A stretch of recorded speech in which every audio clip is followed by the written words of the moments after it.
సిద్దిపేట జిల్లా కొండపాక మండలం మర్పడగ గ్రామంలో ఇటీవల కురిసిన అకాల వర్షానికి ఇండ్లు కూలిపోయిన బాధితులను మెదక్ ఎంపీ రఘునందన్ రావు పరామర్శించారు. ఈ సందర్భంగా గ్రామంలో సంభవించిన వర్ష బీభత్సం గురించి మండల అధ్యక్షుడు నీల సత్యం, ప్రశాంతులు ఎంపీ దృష్టికి తీసుకెళ్లారు. వెంటనే మండల తహసీల్దార్, జిల్లా కలెక్టర్తో ఫోన్లో మాట్లాడి బాధితులకు సరైన న్యాయం జరిగేలా చర్యలు తీసుకోవాలని ఎంపీ కోరారు. అనంతరం ఖమ్మంపల్లి గ్రామానికి చెందిన బీజేపీ కార్యకర్త సొప్పరి సాయిబాబా గ్రామంలో నీటి ఎద్దడి సమస్యలను ఎంపీ దృష్టికి తీసుకెళ్లారు. మిషన్ భగీరథ ద్వారా మంచినీళ్లు రాక ప్రజలు అనేక ఇబ్బందులు ఎదుర్కొంటున్నారని, ఎవరికి చెప్పినా పట్టించుకోవడం లేదని తెలిపారు. వేసవి దృష్ట్యా గ్రామంలో ప్రజల నిత్యావసరాలకు అనుగుణంగా బోర్లు వేయించాలని ఎంపీని కోరారు.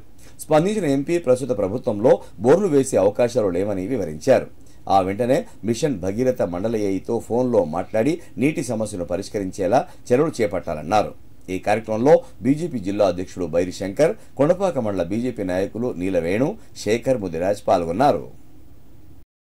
సిద్దిపేట జిల్లాలో ఇటీవల కురిసినటువంటి వడగండ్ల వానకి నష్టపోయినటువంటి ఇంటి యజమానులకి, పంట నష్టపోయినటువంటి రైతన్నలకు సంబంధించి తక్షణ సహాయం అందించేటువంటి విషయం లోపల జిల్లా కలెక్టర్ గారితో మాట్లాడి పార్షియల్గా ధ్వంసమైనటువంటి ఇండ్లు, ఎక్కువ శాతం నష్టపోయినటువంటి ఇండ్లకి వెంటనే సహాయం అందించాల్సిందిగా జిల్లా కలెక్టర్ గారికి చెప్పడం జరిగింది.